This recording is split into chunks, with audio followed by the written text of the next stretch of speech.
जी news portal देख रहे सभी दर्शकों को मेरा बहुत बहुत नमस्कार। और सबसे पहले तो मैं आपको नव वर्ष की शुभकामनाएं देता हूं। जितने भी हमारे दर्शक हैं उन सबको मेरी ओर से नव वर्ष की बहुत बहुत शुभकामनाएं, और उम्मीद करते हैं कि जिस तरह 2020 गुजरा है 2020 वैसा कोई साल ना गुजरे साहब। क्योंकि आप सब लोग भी कहीं ना कहीं ये सोचते होंगे कि ज़िंदगी के कैलेंडर में से इस 2020 के पन्ने को फाड़ करके और फेंक दिया जाए, और हम इसे याद नहीं रखना चाहते क्योंकि बहुत कुछ इस तरह के टेंशनों के साथ में ये साल हमारा गुजरा है। लेकिन उम्मीद करते हैं कि 2021 जो है वो हम सब के लिए बहुत सारी खुशियाँ, बहुत सारी अच्छी चीज़ें लेकर के आए, बहुत सारी अच्छी बातें लेकर के आए, और हम इस 2020 के दर्द को भूल जाएं। तो 2020 आज 30 तारीख है, बार है बुधवार, और कल आखिरी दिन होगा 2020 का, और उसके बाद हम प्रवेश करेंगे 2021 में। चलिए, अनछुए पहलू लगातार इसी तरह चलता रहेगा। और इस साल की अगर सबसे बड़ी उपलब्धि मैं अपने जीवन की मानता हूँ तो वो मानता हूँ जी न्यूज़ पोर्टल कि हाँ, मैं आपसे जुड़ा, और जून में ना कोरोना होता, ना लॉकडाउन होता, ना आप और हम जुड़ पाते, और ना शायद ये जो चैनल है वो इतनी ऊंचाइयां छू पाता। लेकिन जून से लेकर के अब तक जो नए आयाम इस चैनल ने स्थापित किए हैं उसके लिए आप सब भी उतने ही बधाई के पात्र हैं, और आप सब भी कहीं ना कहीं उतने ही जिम्मेदार हैं जितना कि हमारी टीम ने मेहनत की और इस ऊंचाई तक इस चैनल को पहुंचाया। तो आप सभी का बहुत बहुत शुक्रिया, और उम्मीद करते हैं कि अपने जीवन में से जितनी भी नकारात्मक चीज़ें हैं उनको आप हटाएंगे। हमेशा सकारात्मक सोचें, अच्छी सोच रखें, तो उम्मीद करता हूं कि सारी चीज़ें फिर अच्छी ही नज़र आपको आएंगी। चलिए, अब बढ़ते हैं आज की खबरों की तरफ, आज के अहम मुद्दों की तरफ। क्या कुछ खबरें रहीं, क्या कुछ खबरें ऐसी थी जिन्होंने ट्रेंड किया। राज्य स्तर की बड़ी खबरों की तरफ हम बात करते हैं तो ITR इनकम टैक्स रिटर्न भरने की जो डेट है उसको अब बढ़ा दिया गया है 10 जनवरी तक। पहले 31 दिसंबर तक थी, और बहुत सारे लोग थे जो अपनी ITR फाइल नहीं कर पाए थे। अब उसको सरकार ने, क्योंकि लगातार ये बातें भी चल रही थी मीडिया में कहीं ना कहीं, और अपील भी की जा रही थी कि साहब बढ़ाई जाए, तो उसको अब बढ़ा दिया है सरकार ने। और जो रह गए हैं ITR दाखिल करने से वो 10 जनवरी तक ये काम कर सकते हैं। इसमें राहत दी है सरकार ने। राज्य में तबादलों की शीतलहर है। शीतलहर सर्दी की तो चली रही है, लेकिन तबादलों की भी शीतलहर पूरे उरूज पर है साहब। और उरूज पर ऐसे है कि देखिए, लगातार आप देख रहे हैं पटवारियों की एक बहुत बड़ी लिस्ट आई है, पटवारियों के ट्रांसफ़र हुए हैं, खनन विभाग में लगातार ट्रांसफ़र हो रहे हैं, चिकित्सा विभाग में लगातार ट्रांसफ़र हो रहे हैं। और आपको एक बात और बता दूं कि आने वाले 1-2 दिन में चिकित्सा विभाग की एक जम्बो लिस्ट भी आने वाली है। मतलब बड़े लेवल पर एक लिस्ट और आने वाली है, उसमें भी बहुत सारे ट्रांसफ़र होने वाले हैं। आज कृषि विभाग के जो अधिकारी हैं उनकी भी एक लिस्ट जारी हुई है, उनके भी ट्रांसफ़र हो रहे हैं। कुल मिलाकर के होने वाले हैं, ये मैं आपको बता देता हूं। अब चलते हैं अगली खबर की तरफ। कल 31 तारीख है, 31 दिसंबर, और शाम 7 बजे से रहेगा कर्फ्यू, यानी आपको मार्केट बंद करना पड़ेगा। नए साल का कोई जश्न आप नहीं मना सकते, घरों में कैद होकर के रह जाएं। अपने बच्चों और परिवार के साथ ही आपको नए साल का जश्न मनाना पड़ेगा। लेकिन एक चीज़ और राहत भरी आई है, और राहत भरी ये आई है कि जिन होटलों और बारों में पहले से गेस्ट ठहरे हुए हैं उनकी सर्विस यथावत रहेगी। आज होटल एसोसिएशन और बार एसोसिएशन के जो लोग हैं वो मुख्य सचिव से मिले, उनसे अपील की कि साहब जो लोग हमारे पास में ठहरे हुए हैं या जो लोग कल आएंगे सुबह, उनका क्या करना है। तो उनको राहत देते हुए ये कहा गया है कि अगर कोई पहले से आपके यहाँ गेस्ट मौजूद है तो आप उनकी जो जैसे 11 बजे तक का टाइम है सर्व करने का, सर्विस देने का, तो वो आप दे सकते हैं। लेकिन कल शाम 7 बजे बाद में कोई भी नई एंट्री नहीं होगी। तो उनको राहत दी गई है, बियर बार हो या होटल हो, वो थोड़ी सी राहत दी गई है। और एक चीज़ और अच्छी खबर आई है, आपको ध्यान होगा 2-3 दिन से मीडिया में एक खबर बड़ी ट्रेंड कर रही थी साहब कि ब्रिटेन में कोरोना वायरस का एक नया सिम्टम्स पाया गया है जिसका नाम है स्ट्रेन, और उसके कुछ जो यात्री हैं, विदेशी यात्री, वो राजस्थान में प्रवेश कर गए। और राजस्थान में प्रवेश करने के तुरंत बाद में उनकी जांच करवाई गई और सैंपल पुणे भेजा गया। डर था कि पता नहीं कितने लोग हैं जो इस कोरोना के दूसरे दौर से इफ़ेक्टिव हैं, लेकिन आज उनकी रिपोर्ट आई है, और वो रिपोर्ट जो है उनमें कहीं भी कोरोना की इस दूसरी लहर की कोई पुष्टि नहीं हुई है। तो ये राहत वाली खबर है कि स्ट्रेन वगैरह जो है ना वो हमारे राज्य में या हमारे देश में अभी नहीं है, और कोरोना है वो भी धीरे धीरे अब खात्मे की ओर है। विभिन्न पदों पर भर्ती को लेकर के लगी रोक को लेकर के अब युवा जो हैं वो जुटने लगे हैं साहब। बहुत सारी भर्तियां ऐसे हैं, जैसे कल हमने आपको एक खबर बताई थी कि जो थोड़ी बहुत होने वाली हैं वो भी रद्द हो गई। पटवारी परीक्षा जो लगने वाली थी 4 चरणों में वो रद्द हो गई। जेईएन की जो परीक्षा 6 दिसंबर को हुई थी उसको रद्द कर दिया गया है। रीट की घोषणा ज़रूर कर दी है, अब हो जाए राजी खुशी तो पता नहीं, बाकी मुझे नहीं लगता कि करवा पाएंगे, क्योंकि टाइम ही आपने ऐसा सुना है साहब 25 तारीख आखा 30। तो कई चीज़ें ऐसी हैं साहब जिनको लेकर के अब युवा जो है ना वो क्षुब्ध और दुखी नज़र आ रहा है। आप देखिए रेडियोग्राफर जो लैब टेक्नीशियन है उनके सारे काम पहले हो चुके हैं, सिर्फ नियुक्ति देना बाकी है, लेकिन वो इंतज़ार कर रहे हैं। कम्युनिटी हेल्थ ऑफिसर है, उनका परीक्षा परिणाम आ चुका है, लेकिन अभी तक उनकी कोई नियुक्ति आगे की कार्यवाही नहीं हुई है, कोई वेरिफिकेशन वगैरह आगे का प्रोग्राम जो है वो सरकार ने फिक्स नहीं किया है। आशा सहयोगिनियों की हड़ताल चली रही है, आप देख रहे हैं मानदेय को लेकर के। मैंने भी ये खबर बताई थी, आज सरकार से उनकी वार्ता तो हुई थी लेकिन वो फेल हो गई, उसका कोई रिजल्ट नहीं निकला और अब आशा सहयोगिनी जो है वो सड़क जाम करेंगी और इस आंदोलन को बड़े रूप में लेकर के जाएंगी। इसके अलावा आप देखिए एनटीटी भर्ती 1100 का वो कोई पदों का मामला था और 550 के समथिंग उसमें नियुक्तियां देनी थी। अब उसमें भी साहब वो वेरिफिकेशन में कोई फर्जीवाड़ा है या पता नहीं क्या है, लेकिन किसी ना किसी कारण से जो भर्तियां रुकी हुई हैं उनको लेकर के कहीं ना कहीं युवा मन जो है ना वो पीड़ित है साहब। बेरोजगार जो है ना वो ज़्यादा दुखी हैं। सरकार से लगातार गुहार कर रहे हैं कि अगर इसी तरह मामला चलता रहा, कोई मामला कोर्ट में चल रहा है, किसी मामले में क्या हो गया। आप देखिए जब जेईएन भर्ती परीक्षा जब आयोजित की गई थी और उसका पेपर जब आउट हुआ था, लगातार सोशल मीडिया पे बताया, सब ने कहा कि नहीं साहब पेपर आउट हो गया, नहीं माना विभाग ने। एसओजी की जांच करवाई, आखिर में जाकर के डॉक्टर किरोड़ीलाल मीणा जो राज्यसभा सांसद हैं उन्होंने भी जुलूस प्रदर्शन निकाले और अब जाकर के एसओजी की रिपोर्ट के बाद में साहब आरपीएससी ने घोषित कर दिया हाँ साहब वो परीक्षा रद्द है। कुल मिलाकर के अब इसको किसकी लापरवाही मानेंगे आप? प्रशासन की मानेंगे या राज्य स्तर पर मानेंगे, लेकिन लापरवाही तो है और कहीं ना कहीं युवाओं के और बेरोजगारों के भविष्य के साथ में ये सीधा सीधा खिलवाड़ है साहब। आपकी इन चीज़ों में पारदर्शिता क्यों नहीं है? आप हर चीज़ में सख्ती कर रहे हैं तो इन चीज़ों में भी तो कहीं ना कहीं एक सिस्टम बनाइए। बरसों हो गए साहब यही डर्रा चलते चलते। कुछ बढ़तियां हैं वो हाई कोर्ट में अटक जाती हैं, कुछ होती हैं तो पेपर आउट हो जाता है, इसके मामले में और भी कोई टेक्निकल इशू आ जाता है। तो कुल मिलाकर के ये है कि इन चीज़ों पर सरकार को ध्यान देना पड़ेगा और एक सिस्टम के साथ में काम करना पड़ेगा। तो ये राज्य स्तर की बड़ी खबरें थी। स्कूल और कॉलेज खुलने वाले हैं सर जल्दी, ये भी मैं आपको बता दूं, बहुत जल्दी स्कूल और कॉलेज खुलने वाले हैं। इसको लेकर के अंतिम मोहर हालांकि सीएम गहलोत को ही लगानी है, लेकिन शिक्षा मंत्रालय ने, शिक्षा विभाग ने और गृह विभाग ने जो है वो अपनी रिपोर्ट कहीं ना कहीं मुख्यमंत्री गहलोत के पास में भेज दी है और अंतिम निर्णय उन्हीं को करना है। और हमारे पास में जो खबरें आ रही हैं उसके मुताबिक ये है कि बहुत जल्दी स्कूल और कॉलेज खुल जाएंगे। अब चलते हैं भरतपुर की तरफ। भरतपुर जिले से क्या कुछ खबरें हैं? तो किसानों की शिकायतों के बाद जेईएन को एपीओ कर दिया गया। कल हमने एक खबर चलाई थी आपके पास में और खबर ये चलाई थी कि साहब किसान एक तो दिन में बिजली की मांग को लेकर के कोई बड़ा इशू है सर? लोधी और मान सिंह जी की झड़प होगी वहाँ पे वन विभाग के ऑफिसर से 9 लाख की तो रिश्वत का मामला है, मांग के लिए कि तेरे ये कर दूंगा वो कर दूंगा। लाइव है? हाँ लाइव है, पदम जी हैं वहाँ पे, चल चुका 9 मिनट पहले। एक लाइव और चला है अभी, आज वो बड़ी खबर थी और मैं उसको ज़रूर आपको बताऊंगा कि क्या मामला है।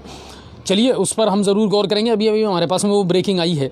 तो भरतपुर में किसानों की शिकायतों के बाद में जेईएन को एपीओ कर दिया गया है। समोगर जीएसएस जेईएन धर्मवीर को एपीओ किया है। वहाँ के जो एक्सीएन महोदय हैं उन्होंने लगातार शिकायत मिलने के बाद में भरतपुर में आज एसीबी का पंजा चला सहकारी क्रय विक्रय समिति पर और समिति के निरीक्षक और संविदा कर्मी को ट्रैप किया गया 50,000 रुपये रिश्वत लेते हुए। जयपुर की एसीबी टीम और भरतपुर की एसीबी टीम की संयुक्त कार्रवाई थी और आरोपी हरदयाल धाकड़ और रविंद्र सोनी इनको गिरफ्तार किया गया है, इनको ट्रैप किया गया है और 50,000 की रिश्वत लेते हुए किया है। तो एसीबी तो अपना काम बड़े बिंदास तरीके से कर रही है साहब इन दिनों। अब चलते हैं धौलपुर। धौलपुर एसपी केसर सिंह शेखावत जी जो हैं वो भी पूरे रंग में नज़र आ रहे हैं और दस्यु उन्मूलन का उनका जो अभियान है ना साहब वो लगातार चल रहा है और एक एक करके डकैतों को चुन चुन करके उनका खात्मा किया जा रहा है। उनके जो गैंग के सक्रिय सदस्य हैं उनको गिरफ्तार भी किया जा रहा है। चंबल के बिहड़ों में उनका अभियान जारी है। डकैत केशव गुजर पर वो शिकंजा कस रहे हैं इन दिनों। साइबर सेल की मदद से लोकेशन देखी जा रही है, ड्रोन कैमरों का इस्तेमाल किया जा रहा है और जहाँ जहाँ ऐसा लग रहा है लाइव में है। पदम जी का फोन कॉल पे है?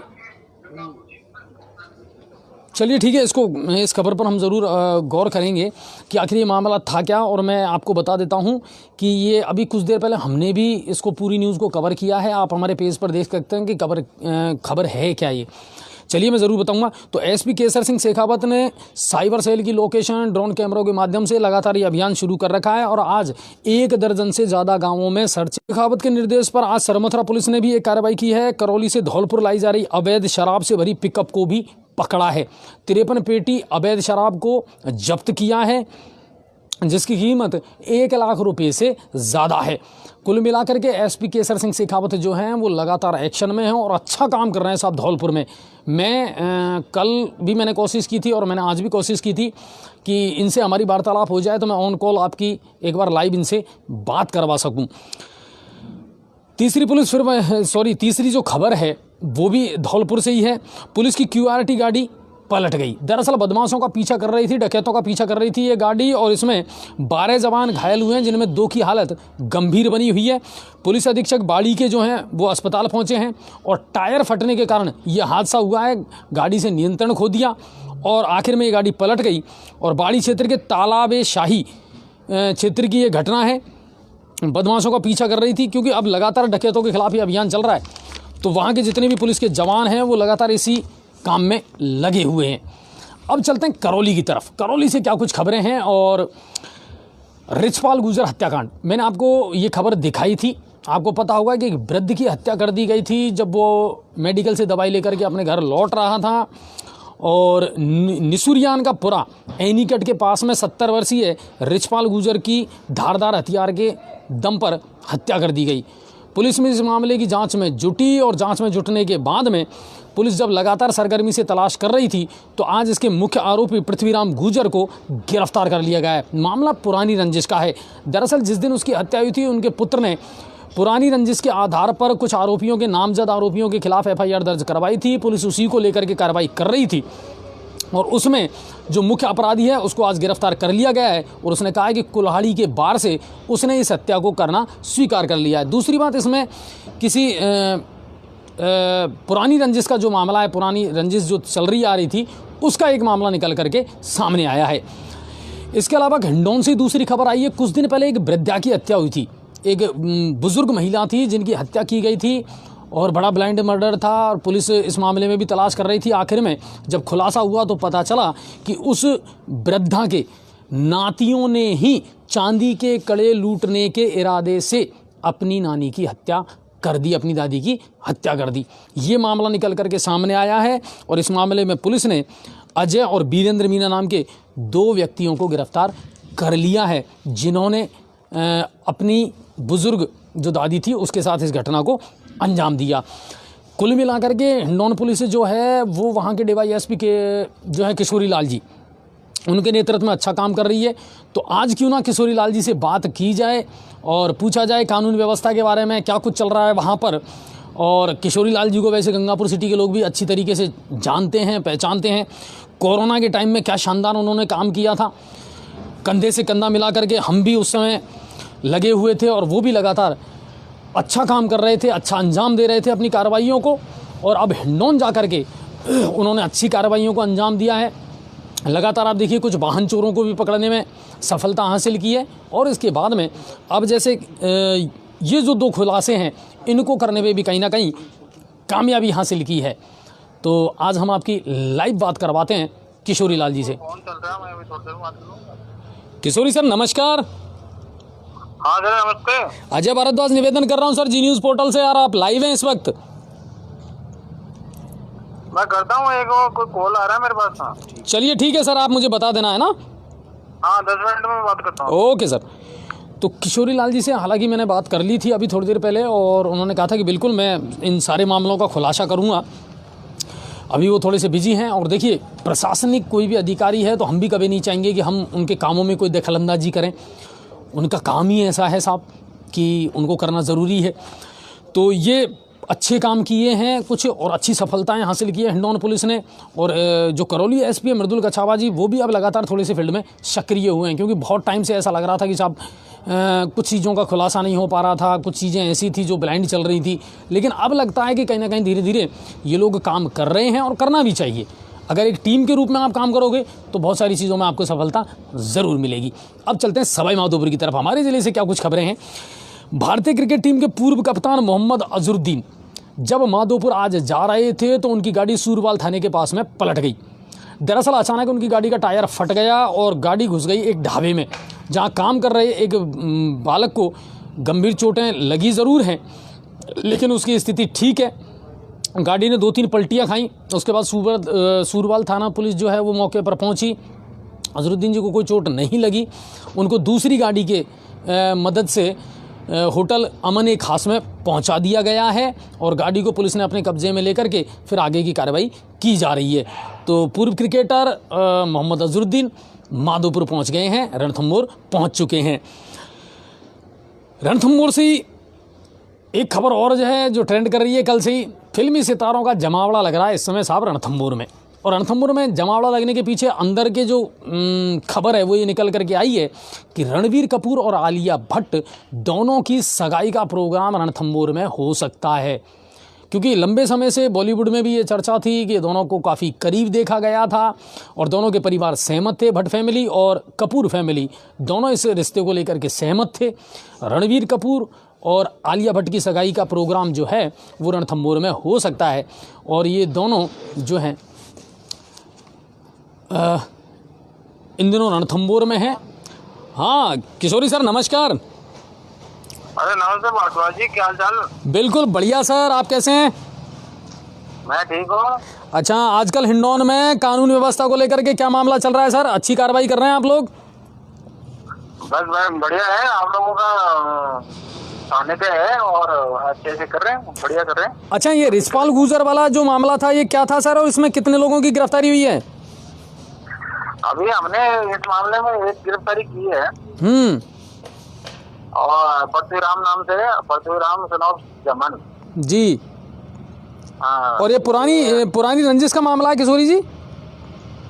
हाँ, पुरानी इनका आपस में चल रहा था। ये पृथ्वी है जो इसकी बहन और ये जो मस्तक है इसका बेटा था, इनका आपस में प्रेम प्रसंग का मामला था। तो इनका करीबन 1 वर्ष पहले से चल रहा था इनका आपस में जी। तो अभी 26 तारीख को ये कोई आमने सामने हो गए थे, तो इनके आपस में कोई लोग जो कोई उसी बात को लेके इनमें आपस में ये वारदात हो गई। और उसके बाद में धारदार हथियारों से उनकी हत्या कर दी गई। हाँ जी। अच्छा, ये वृद्धा वाला भी एक मामला का आपने खुलासा कर दिया है जिसमें उसी के नाती जो हैं वो आरोपी निकले? जी, अजय और वीरेंद्र नाम के जो थे इसके नाती थे, पोते लगते थे इनके। घर परिवार में ही थे ये लोग। और ये लोग इन्होंने ये कड़े चुराने के चक्कर में लोग आए थे और इसी दौरान वर्दा की वो होगी, मौत होगी। अच्छा, इसके अलावा किशोरी सर आपके पास में एक जांच और आई है डॉक्टर महेश मीणा हत्याकांड, उसमें कितनी प्रोग्रेस हुई है अब? महेश हत्याकांड जांच में अभी चल रही है कार्रवाई। हमने वो उनके घर परिवार के तो बयानात ले लिए हैं और अग्रिम कार्रवाई हमारी जारी है और शीघ्र इसका भी हम वो करेंगे पटाक्षेप। उम्मीद करते हैं जल्द से जल्द इस कहानी का भी पटाक्षेप हो जाएगा। बिल्कुल बिल्कुल बिल्कुल, आप उम्मीद कर सकते हो। क्योंकि मैंने जहां मालूम किया है, क्योंकि नादौती जो थाना प्रभारी हैं वीर सिंह जी, वो भी अपना बेहतरीन काम कर रहे हैं सर, लगातार वो भी कार्रवाइयां कर रहे हैं और वो भी कहीं ना कहीं उनका भी यही कहना है कि साहब हम बहुत नज़दीक पहुंच चुके हैं अपराधियों के। बिल्कुल बिल्कुल, हमें डेफिनेटली है। बिल्कुल, हम तो आप मेरे ख्याल से मैं गंगापुर में भी रह चुका हूँ आपके साथ में यहाँ पे। बिल्कुल बिल्कुल। और आपने हमारा तो कामकाज देख चुके हो आप लोग। और हम तो हमारे ऑनेस्टी से काम करते हैं और जो भी कोई है हम तो अपने ऑनेस्टी के साथ में काम करते हैं और इसमें भी जो भी हम ना बिल्कुल क्लियर कट है, निष्पक्ष रूप से हम अनुसंधान कर रहे हैं और इसका भी अतिशीघ्र खुलासा करेंगे। अच्छा किशोरी सर, आपके यहाँ हिंडौन या उसके आसपास का जो क्षेत्र है उसमें किस तरह के क्राइम सबसे ज्यादा देखने को मिल रहे हैं आपको? क्राइम तो बेसिकली क्या है, हर तरह के क्राइम है यहाँ पे। तो चाहे वो स्नैक से जुड़े हों, चाहे वो जमीन से जुड़े हों, चाहे वो हर तरह के क्राइम है यहाँ पे, चाहे लड़ाई झगड़े के हों, चाहे वो हर तरह के क्राइम है यहाँ पे। तो बिल्कुल बिल्कुल। अच्छा, जी न्यूज़ पोर्टल उधर देखते हैं या नहीं देखते हैं आप हमारा सर? बिल्कुल बिल्कुल, मैं डेफिनेटली आपका डेली देखता हूँ। चलिए, आपसे बहुत जल्द हम मुलाकात भी करेंगे और हम यही दुआ करते हैं सर कि आप इसी तरह काम करते रहें। नहीं, बिल्कुल, हम तो निश्चित रूप से काम करते हैं और आपके गंगापुर में रहते हुए भी हमने तो निश्चित रूप से काम किए। और हमारी तो प्राथमिकता ये है कि भाई मतलब निर्दोष आदमी कभी बचे नहीं और दोषी आदमी कभी बचे नहीं। बिल्कुल। और गंगापुर की जनता बहुत आपको याद करती है सर, और आपको गंगापुर की जनता की ओर से भी, जी न्यूज़ पोर्टल की तरफ से भी नव वर्ष की बहुत बहुत शुभकामनाएं सर।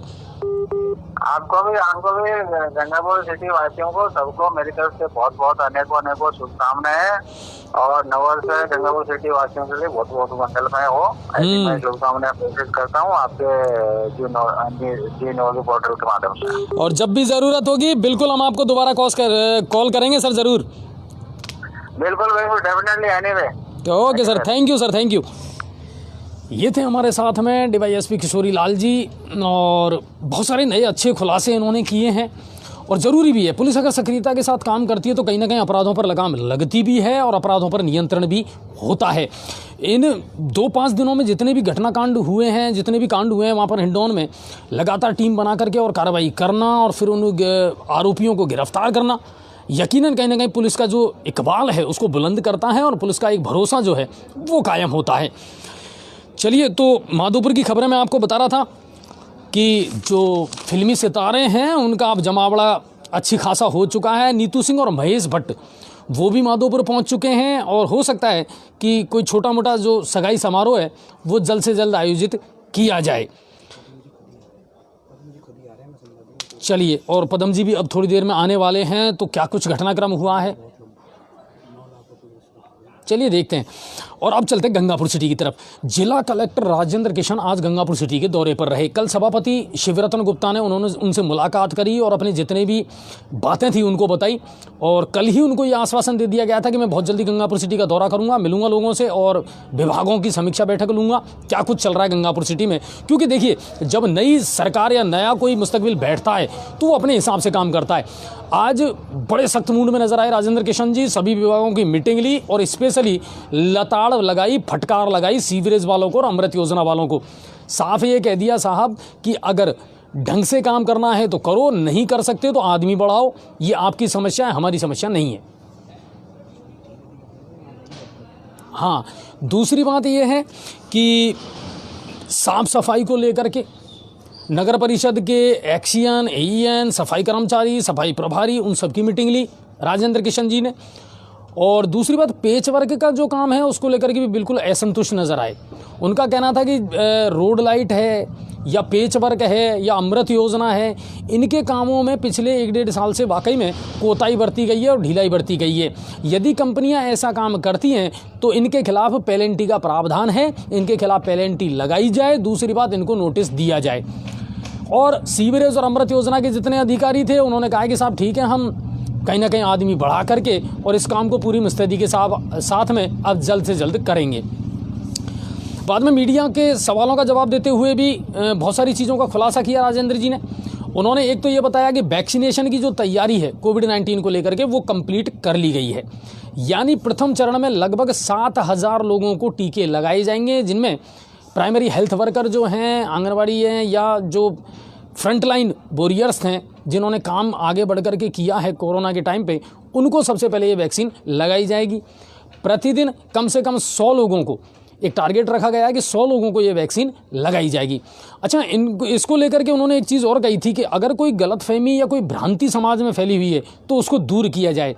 तो मैं भी जी न्यूज़ पोर्टल के माध्यम से जितने भी लोग हैं उनसे ये कहना चाहूँगा, देखिए, जब कोई वैक्सीन तैयार होती है, जब कोई दवाई तैयार होती है तो वो सारे मानकों पर टेस्ट होकर के तब बाज़ार में आती है साहब, इतनी आसानी से नहीं आती है। बहुत सारे टेस्ट होते हैं, कई चरणों से होकर के वो जब गुजरती है उसके बाद ही वो बाज़ार में आती है।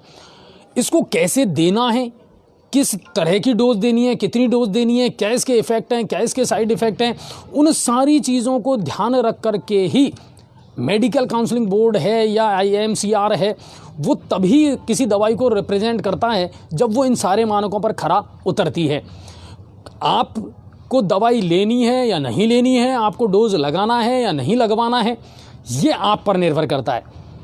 क्योंकि केंद्र सरकार ने ये भी कहा है कि वैक्सीन सबके लिए ज़रूरी नहीं है, ये व्यक्ति की इच्छा पर निर्भर है। अगर वो चाहे तो लगवाए, अगर ना चाहे तो ना लगवाए। लेकिन जो टर्म एंड कंडीशन है उनके मुताबिक, जिनको पहले से कोई डिजीज़ है या विशेष कैटेगरी में कोई आ रहे हैं, तो उनको तो कहीं ना कहीं ये डोज लगवानी ही पड़ेगी, ये टीका लगवाना पड़ेगा। वैक्सीनेशन को लेकर के जिला कलेक्टर ने आज स्थिति स्पष्ट कर दी। हमारे पास पूरी तैयारियां हैं, सेंटर पूरी तैयारियां हैं, कम से कम 3 कमरों का सेंटर होना ही चाहिए, तब जाकर के ये जो वैक्सीनेशन का काम है ये शुरू किया जाएगा। डेट अभी कोई निश्चित नहीं है, यानी होगा शुरू, लेकिन अब आप कितनी तारीख से ये शुरू करना है, वो करना है, वो अभी फिक्स नहीं है, लेकिन बहुत जल्द ये शुरू होने वाली है, इसमें कोई दो राय नहीं है। तो जितने भी हमारे दर्शक हैं और जो देख रहे हैं, उनसे मैं कहना चाहूँगा कि इस वैक्सीनेशन को लेकर के, इस वैक्सीन को लेकर के, इस टीके को लेकर के अगर कोई गलतफहमी है, कोई भ्रांति है, तो वो सब गलत हैं, सब निर्मूल हैं। कुल मिलाकर के ये है कि सारे मानकों पर खरी उतरने के बाद ही ये वैक्सीन आप लोगों के लिए लाई गई है, और सरकार का, प्रशासन का हमको पूरा सहयोग करना है। जैसे हमने कोरोना में किया था, उसी तरह हमें अब भी सहयोग करना है। और अच्छी बात है साहब कि लंबी चौड़ी पहल करने के बाद में आखिर हमको ये सफलता मिली तो सही कि अब हमने इसका एक टीका खोज लिया है और लोगों के जीवन को अब हम बचा सकते हैं, सुरक्षित कर सकते हैं। तो इसको लेकर के आज उन्होंने बड़े स्पष्ट रूप से जवाब दिए। कुछ और जवाब निकल करके आए, और जवाबों के अंतर्गत एक तो सबसे बड़ी गंदगी और सफाई, कि कितनी तो गंदगी और सफाई हो रही है या नहीं हो रही है। तो अब से पहले तो साहब कहानी कुछ भी नहीं थी, लेकिन अब प्रत्येक वार्ड में कितने कर्मचारी होने चाहिए, कितने नहीं होने चाहिए, इन सारी चीज़ों को लेकर के स्थिति स्पष्ट हो चुकी है। और बहुत सख्त लहजे में आज उन्होंने अधिकारियों से ये कह दिया है कि आपको काम करना पड़ेगा, और अगर आप काम नहीं करते हैं तो आपको बाहर का रास्ता दिखा दिया जाएगा। इसके अलावा 2 बड़ी समस्याओं का पर भी उनका ध्यान गया। एक तो हॉस्पिटल, राजकीय अस्पताल जो है गंगापुर सिटी का, उसके लिए अब अलग से जगह और चिन्हित कर दी गई है, ज़मीन आवंटित कर दी गई है डेपशा रोड पर, उसका भी उन्होंने मौका मुआयना करा। इसके अलावा रोडवेज बस स्टैंड जो है पिछले 20 साल से 25 साल से साहब किराए के जगह पर चलता आ रहा है, तो वो भी बड़ा मुद्दा है, उसको लेकर के भी आज वहाँ जगह को देखा गया और वो ज़मीन अलॉट कर दी गई है। कुल मिलाकर के अब ये दोनों चीज़ें जो हैं वो वहाँ शिफ्ट हो सकती हैं, ताकि लोगों को थोड़ी सी राहत मिले। राजेंद्र किशन जी पूरे दौरे पर रहे, जाकर के हॉस्पिटल में भी मिले। जन सुनवाई भी तो नहीं कह सकते हम उनको, लेकिन हाँ, जो फरियादी वहाँ फरियाद लेकर के गए थे उनसे मुलाकात उन्होंने की। और BKS मीणा हत्याकांड छोटी उदय, उनके जो परिजन थे वो भी आज जिला कलेक्टर से मिले और प्रमुख मांगे की हैं कि साहब एक तो जो आर्थिक मदद है वो अभी तक नहीं मिली है, वो दें। सुरक्षा के लिए जो हथियारों के लाइसेंस हैं वो उन्हें मिलने चाहिए, ये बहुत ज़रूरी है। तो ये जो 2-3 मांगें थी उनको लेकर के उन्होंने ज्ञापन दिया है, और जिला कलेक्टर महोदय ने उनको आश्वासन दिया है कि बिल्कुल मैं अपने स्तर पर इनको दिखवाता हूँ जल्द से जल्द, और जो संभावित राहत है वो देने का प्रयास ज़रूर करेंगे। इसके अलावा पिलोदा थाने के 2 पुलिसकर्मी हैं, उनको अभी तक सस्पेंड नहीं किया गया है, और जो 9 आरोपी अभी तक फरार हैं उनकी अभी तक गिरफ्तारी नहीं हुई है, तो परिवार उनसे भी थोड़ा सा डरा हुआ है। इसको लेकर के उन्होंने दिया है, और जिला कलेक्टर महोदय ने इन तमाम बातों को अंडरलाइन भी किया है कि हाँ, इन मुद्दों पर ज़रूर जल्द से जल्द कार्रवाई की जाएगी। इसके अलावा आज वहाँ पहुँचे महू कलां के भूतपूर्व सरपंच हंसराज जी। 38 साल 40 साल से ये आदमी संघर्ष कर रहा है महू कलां अंडरपास के निर्माण के लिए, रेलवे अंडरपास के निर्माण के लिए। आज बड़ा गर्म रोल उनका देखने को मिला साहब मुझे, जब कलेक्टर साहब के अंदर मीटिंग चल रही थी और बाहर वो चिल्ला रहे थे, और आज बहुत सारी मर्यादाओं को उन्होंने ताक पर रख दिया। और उनका अपना दर्द है, और वो समझा जा सकता है कि 38 साल से 40 साल से एक व्यक्ति मांग करता आ रहा है। कितने लोगों ने जान गंवा दी साहब इस महू कलां अंडरपास के लिए, कितने लोग काल का ग्रास बन गए। मगर ताज्जुब की बात यह है कि आप पिछले 38 साल से 35 साल से 40 साल से इस मांग को पूरा नहीं कर पाए, और आपने तो सबसे बड़ा गंदा मजाक ये किया कि आपने शिला पट्टिका लगवा दी, उद्घाटन करवा दिया, लेकिन अंडरपास अब तक नहीं बना। तो वो जो दर्द है ना और वो जो गुस्सा है उनका, वो आज साफ साफ नज़र आ रहा था। उन्होंने कहा कि मैं चाहे जान दे दूंगा, ट्रेन रोक दूंगा, गोली मार दो, जेल में डाल दो, पर कम से कम इतना तो कह दो साहब कि ये मामला अटका हुआ कहाँ है और आखिर ये महू कला का अंडरपास बन क्यों नहीं रहा।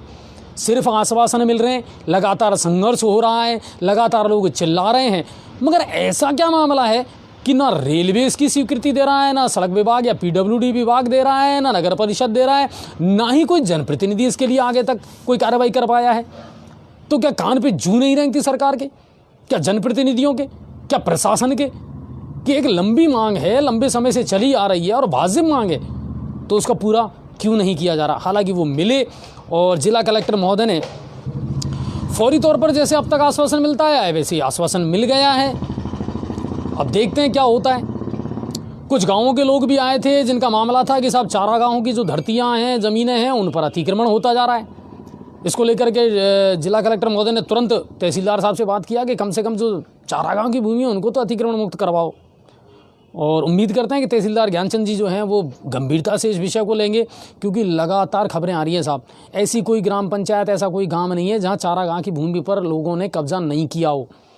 लगातार हो रहे हैं ये कब्जे, इनके केस, मुकदमे, शिकायतें, ज्ञापन सब चल रहा है, मगर कार्रवाई कुछ नहीं हुई है।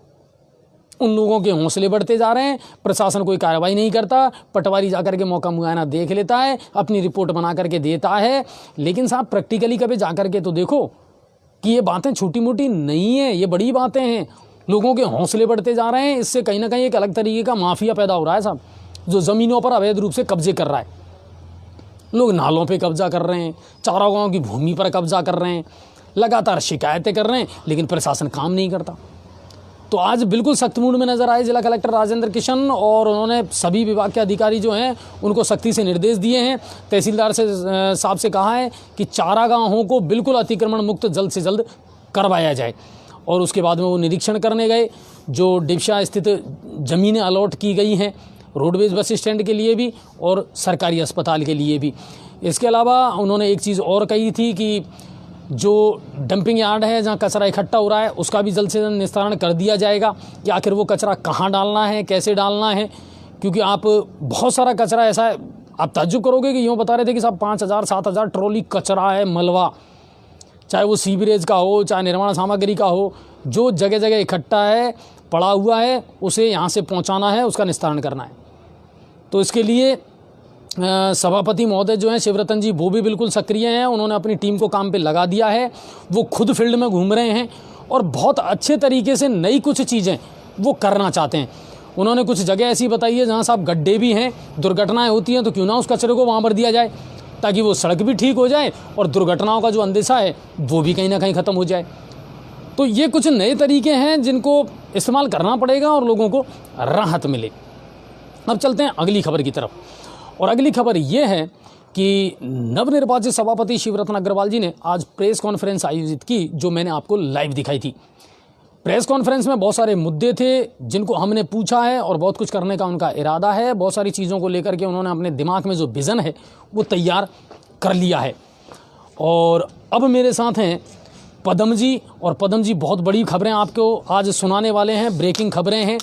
लेकिन उससे पहले मैं आपको बता दूं कि चूली गेट से 3 बच्चे लापता हो चुके हैं। नंबर 2 स्कूल के पास की ये घटना है। राजुद्दीन जो बच्चों के पिता हैं उन्होंने बताया कि 2 बच्चे और 1 बच्ची 26 दिसंबर से गायब हैं, उनका अभी तक कोई पता नहीं चला है। इसके अलावा अमित कॉलोनी महू कला में आज एक युवक ने फांसी लगा करके आत्महत्या कर ली है।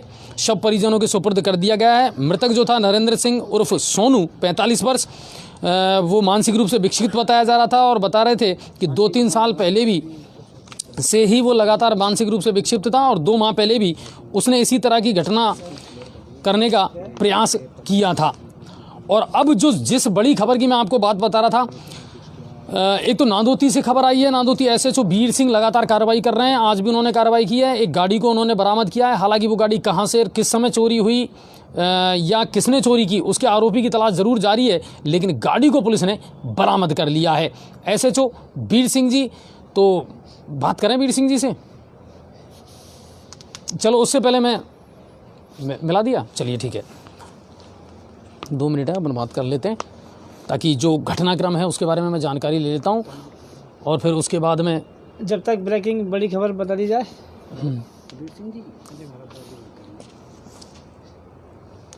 बीर सिंह सर नमस्कार।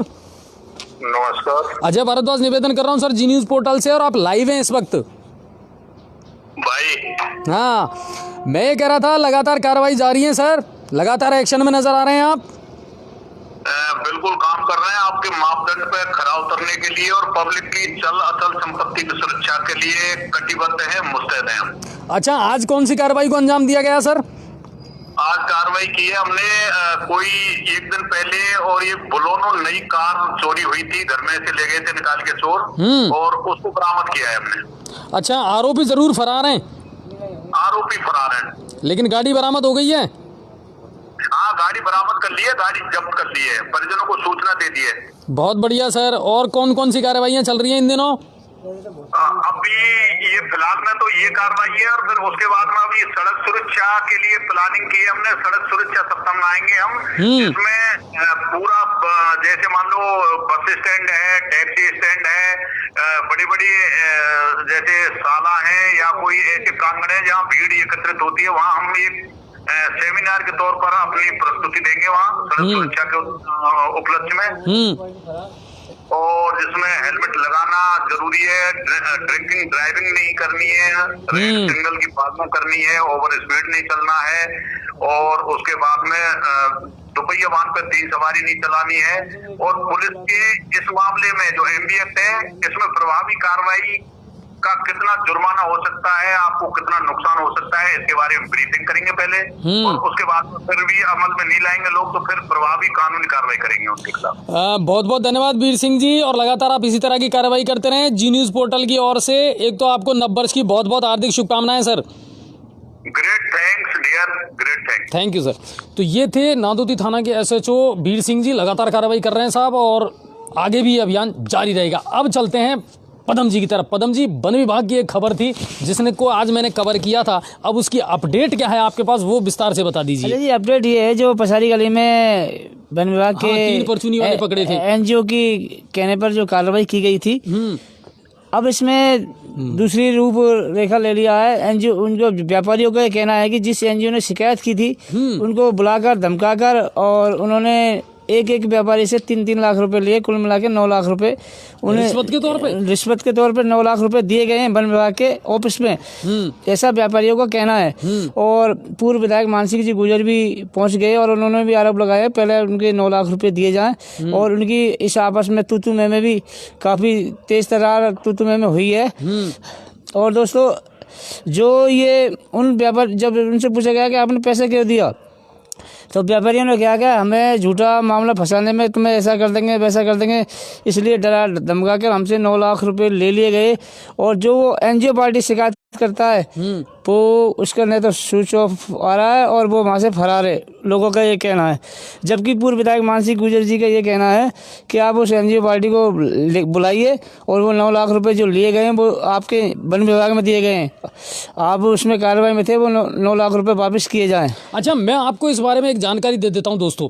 दरअसल शाम को 5 बजे वन विभाग की टीम को एक सूचना मिली थी, और जिस पर कार्रवाई करते हुए वन विभाग की टीम ने पंसारी गली में 3 परचूनी की दुकानों पर छापा मारा था। उनके पास शिकायतें ये थी कि ये लोग वन्य जीवों के जो अवशेष हैं, शरीर के अंग हैं, उनकी तस्करी करते हैं और उनकी मार्केटिंग करते हैं।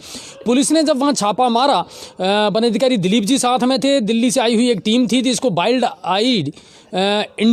वाइल्ड आई इंडिया की सूचना पर इस कार्रवाई को जब अंजाम दिया गया, तो इस अंजाम में हुआ ये कि उनके पास से माल बरामद हुआ था। माल जो बरामद हुआ था उसके बारे में मैं आपको बता देता हूं कि पाटागो जिसको कहते हैं हम, लेजर्ड जिसको कहते हैं, उसके अंग मिले। इसके अलावा एक औषधीय पौधा आता है कुथ, वो पौधा मिला, और सियार जो है, जयकाल जिसको हम कहते हैं, सियार के शरीर के अंग भी पुलिस ने वहाँ से बरामद किए। इन सब की अंतर्राष्ट्रीय कीमत मानी गई लगभग 26 लाख रुपए, यानी 26 लाख रुपए से ज़्यादा की जो शरीर के अंग हैं जानवरों के, वो वहाँ से पुलिस ने बरामद किए। लेकिन अब समस्या ये आई, कहानी में ट्विस्ट कब आया, जब हम पहुँचे वहाँ पर, मीडिया ने उस चीज़ को देखा भी, हमने वाइट भी ली वहाँ से, और हम उस खबर को बना करके उसका प्रेस नोट हमारे पास में आ गया और उसको जारी कर दिया गया।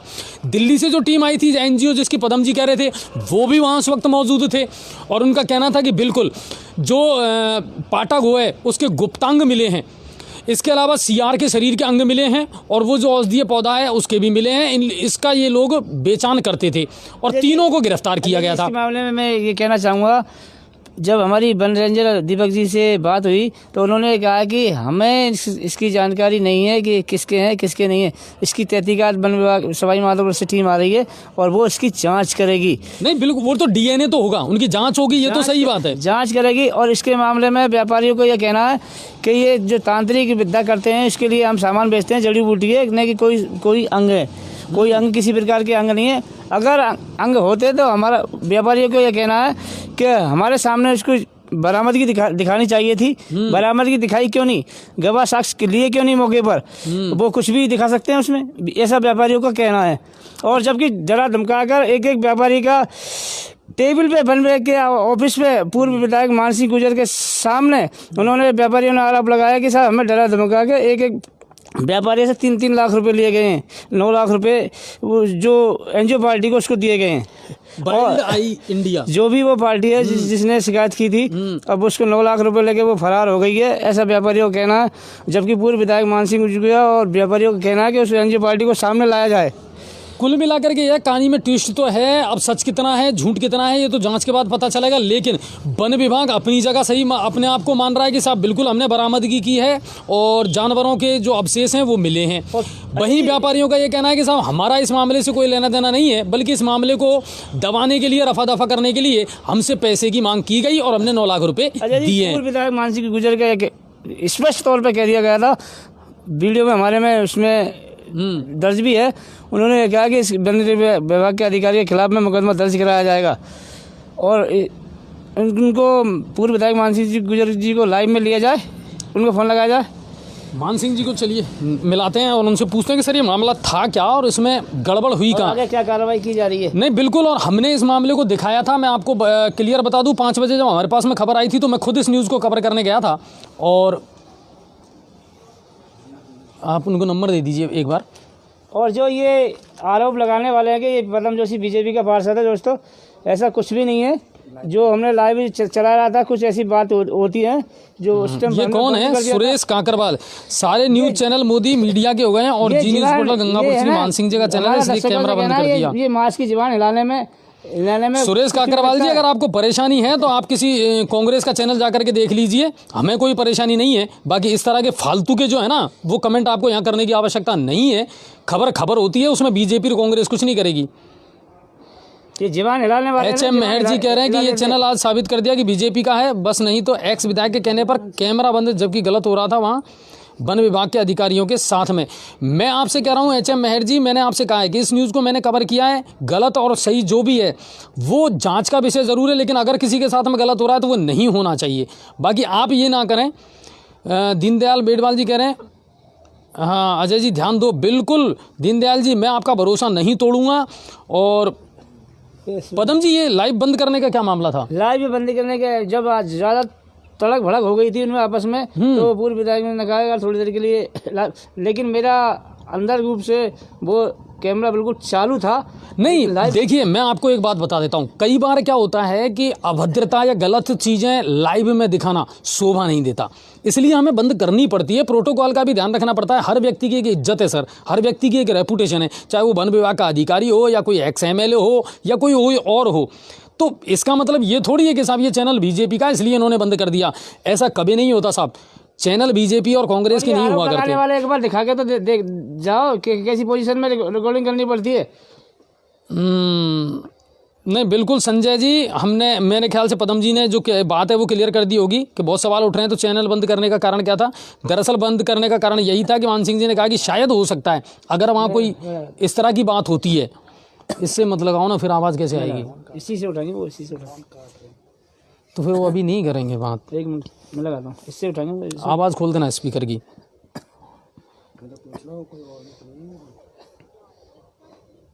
चलो छोड़, बिजी है अभी, बिजी है। वही वो वहीं होंगे। चलिए कोई बात नहीं है। जी पोर्टल हमेशा किसी भी प्रकार की सरकार के साथ पक्षपात, सोनू सेन जी कह रहे हैं। हाँ बिल्कुल सोनू जी, हमारा देखो उद्देश्य क्या है, लाइव में भी कुछ नियम होते हैं सर, लाइव के भी तो प्रोटोकॉल होते हैं। आज मैं आपको बताऊं, आज तक पंचायत समिति में जब भी कोई मीटिंग होती है मीडिया को नहीं रोका जाता, हम लाइव दिखाते हैं। आज जब जिला कलेक्टर महोदय मीटिंग ले रहे थे तो मीडिया को प्रवेश नहीं दिया गया, हमको बुरा लगा। लेकिन उसके बाद में हमने जब इस बात को मालूमात किया तो पता चला कि जिला कलेक्टर महोदय ने बहुत सारे अधिकारियों को फटकार लगाई, और अगर हम उसको लाइव पे दिखाते तो शायद अच्छा नहीं लगता। शोभा नहीं देती है ये चीज़ें सर, किसी की इंसल्ट हो तो वो अच्छा नहीं लगता, और लाइव में सब कुछ दिखता है, तो इसलिए उन्होंने मना किया। बाकी उसके बाद में खुद कलेक्टर साहब ने मीडिया को बुलाया, प्रेस कॉन्फ्रेंस की, सारी जानकारी दी। तो कई चीज़ों को सिर्फ एक एंगल से ना देखें कि साहब ये क्यों किया, ऐसा क्यों किया। लाइव की आदत जी न्यूज़ पोर्टल ने आपको लगा दी। अजय जी ऐसे होते हैं, वो चाहते हैं कि हमारी मनपसंद की खबर चलाई जाए, ऐसा कुछ भी नहीं है दोस्तों। जो खबर होती है, जो हमारे लिए खबर है। अच्छा आपको एक चीज़ और मैं बता दूं कि जब 5 बजे मैं वहाँ गया था और मैंने जब वाइट लीर मैंने जो खबर दिखाई थी, मैंने भी लाइव चलाई थी, लेकिन मैंने उसको तुरंत डिलीट कर दिया। अब वो क्यों डिलीट किया, अगर आपको मुझ पर भरोसा है तो मैं आपको बता देता हूँ। दरअसल वन विभाग की टीम ने मुझसे ये कहा था कि सर आगे भी हम कुछ और कार्रवाइयाँ करने वाले हैं, अगर लाइव लोगों ने देख लिया तो वो सचेत हो जाएंगे और कहीं ऐसा ना हो कि हमारा मिशन फेल हो जाए। तो मैंने तुरंत उनकी वजह से उस लाइव को डिलीट कर दिया। मैंने कहा नहीं, अगर आप अपराधियों को पकड़ना चाह रहे हैं तो खूब पकड़ें, हम इसमें आपकी कोई रुकावट पैदा नहीं करेंगे, और इसलिए मैंने उस लाइव को। तो आप क्या कहेंगे? तो कुल मिलाकर के ये है कि इन चीज़ों को समझने का प्रयास जरूर करें। लेकिन आज ये जो हुआ है, आज व्यापारियों के साथ में जो हंगामा हुआ है, आज काफ़ी हंगामा किया व्यापारियों ने, और अभी भी हंगामा चल रहा है ऐसे। और कुछ व्यापारियों ने, संस्थान में व्यापार संघ के महाअध्यक्ष भी है वहाँ पे। नहीं लेकिन पदम जी, ये क्या हो सकता है कल गंगापुर बंद भी हो जाए? नहीं पदम जी, मेरा एक मानना है कि बिना सच्चाई जाने, बिना तथ्यों को जाने हम किसी की बात नहीं कह सकते। वन विभाग कितना सही है और व्यापारी कितने सही है हम नहीं कह सकते। पिछले कैमरे के सामने ऑनलाइन व्यापारी ने बोला 9 लाख रुपए तो उन्होंने दिए हैं। नहीं ये आप मैं भी बोल सकता हूँ ना लाइव, तो वन विभाग के अधिकारियों का जो बाइट है वो भी तो लाइव है। हमने लाइव उनकी तो उन्होंने कहा कि मैंने भी कार्रवाई की है, अधिकारियों को भी लिया हमने भाई, ऐसे थोड़ी है। दूसरी बात, दोनों पक्षों को दूसरी बात जो बरामद सामान है वो देखा आपने? बिल्कुल दिखाया है ना, वो सामान भी है, तो वो कहाँ से आया, वो जब्ती कैसे कहाँ से हुई? लेकिन अजय जी जड़ी बूटी है, उनका व्यापारियों को ये कहना है कि ये तांत्रिक के लिए है, ये कोई असली नहीं है, ये बिल्कुल फर्जी तरीके से तांत्रिकों के लिए ये वो है। नहीं तो वो जांच का विषय है, दूध का दूध और पानी का पानी हो जाएगा। इन्होंने भी ये कहा है कि हम इसमें एक्सपर्ट एक्सपर्ट टीम आ रही है। नहीं मैंने भी जब वन अधिकारी से इस बारे में बात की थी दिलीप जी से, उन्होंने कहा था कि सब डीएनए होगा इनका, इनकी जांच होगी, हमें भी नहीं पता ये क्या चीज है, हम नहीं पहचानते। लेकिन अजय सबसे बड़ी बात तो ये जो एनजीओ पार्टी है वो काली कार वो गायब क्यों हुई? वो गायब क्यों हुई? यस, ये सवाल वाजिब है। और व्यापारियों का कहना है कि वो एनजीओ पार्टी का है, आखिरकार है कहाँ है, उसको सामने तो लाया जाए। तो उनके नंबर हमारे पास भी हैं, बिल्कुल स्विच ऑफ वाला, आप लगा के देखिए। उनके नंबर मैंने भी ले लिए थे आज, और वो शायद दिल्ली या हरियाणा के रहने वाले थे जो आए थे वाइल्ड आई इंडिया, जिनको ये सूचना मिली थी कि साहब इस तरह का हो रहा है। अधिकारी फोन लगाने की उनको कोशिश कर रहे हैं, लेकिन उनका फोन स्विच आ रहा है। कुल मिलाकर के एक बड़ी घटना को आज अंजाम तो दिया गया है। अब इसमें व्यापारी कितने सही हैं, वन विभाग कितना सही है, ये दूध का दूध और पानी का पानी होना चाहिए। अगर व्यापारी सही है तो वन विभाग के अधिकारियों के खिलाफ कार्रवाई होनी चाहिए, और अगर वन विभाग सही है तो ऐसे व्यापारियों के खिलाफ कार्रवाई होनी चाहिए। क्यों पदम जी? बिल्कुल होनी चाहिए। जो सही है वो बचना चाहिए। कल सुबह वन विभाग की टीम सवाई माधोपुर के बड़े अधिकारी आ रहे हैं और उसकी जांच करेंगे। वो तीनों व्यापारियों को वहाँ सवाई माधोपुर ले जाया जाएगा शायद। बिल्कुल। और कुल मिलाकर के ये है साहब की सर्द हवाएं चलने लगी हैं और कानों में अब साएं हो रही है और ठंड बहुत तेजी से बढ़ रही है।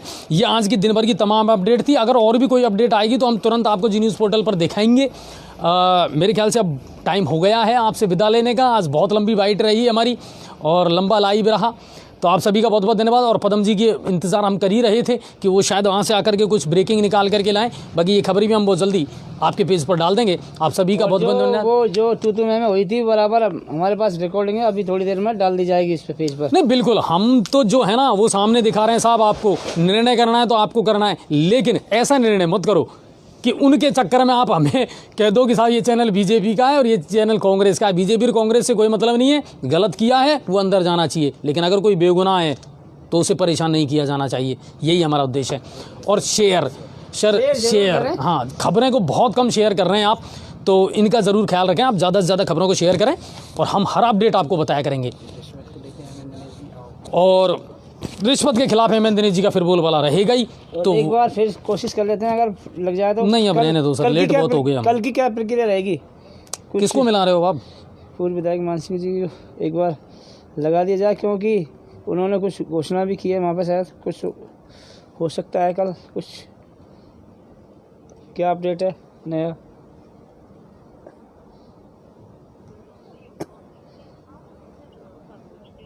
Out of hand. चलो ठीक है। चलिए, उनसे बातचीत नहीं हो पाएगी, लेकिन हम बिल्कुल इस पूरी जो बात है इस पर, पूरी घटना पर नज़र बना करके रखेंगे और यकीन मानिए जो भी दिखाएंगे निष्पक्ष दिखाएंगे और सही दिखाएंगे, और दोस्तों गलत नहीं दिखाएंगे। किसी का कोई बीजेपी का पार्ट, कोई बीजेपी का नहीं है, निर्दलीय पार्षद है और बिल्कुल निष्पक्ष कार्रवाई करते रहेंगे जो भी चैनल की है। चलिए, बहुत बहुत धन्यवाद और जय हिंद और जय भारत।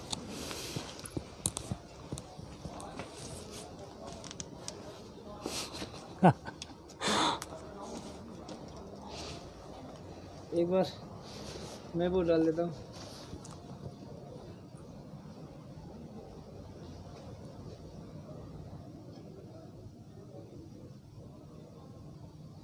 हो गया क्या?